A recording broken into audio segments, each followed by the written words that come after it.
Last week I made a video on what happened, why I needed to install a new alternator wire. Definitely go check out that video. The link will be right here above.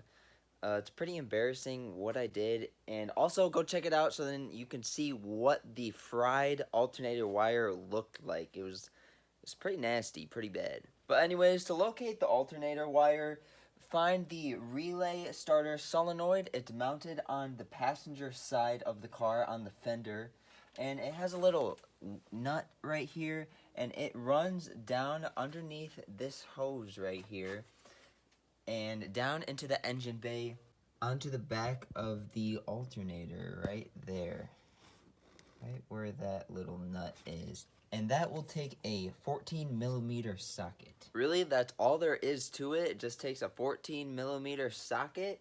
Once you get it off, it's pretty easy to put it back on. Just reverse the process. I went from a single 10-gauge wire to a fusible link type setup. So what we have at the beginning of the wire right here leading to the starter relay solenoid, sorry I can barely talk, is a 14-gauge wire and then a fusible link.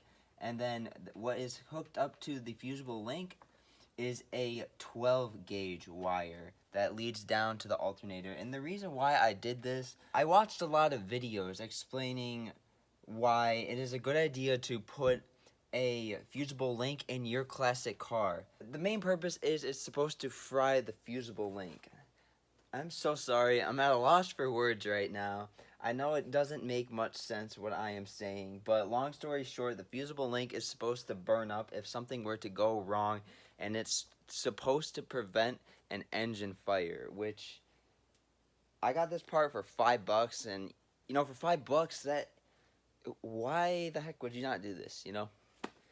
But anyways, definitely look up why you should be putting one of these fusible links in your classic car. There's a lot of videos here on YouTube. I went to a parts store here in town called Murray's in Walled Lake, Michigan. Got myself a 10-gauge wire and some terminal rings. 10-gauge wire ended up costing me $8.39, and the terminal rings were $3.99. So after I got the terminal rings and the 10-gauge wire, I headed to O'Reilly Auto Parts and I picked up a 14-gauge fusible link for $5. If you liked the video, give it a like. Consider subscribing today if you are new around here. My name's Garrett, and this is my 86 Grand Wagoneer that I'm slowly restoring. Got a lot of plans for it, so be sure to subscribe. Thank you so much for taking time out of your day to watch this video. We'll catch you in the next one. Take care.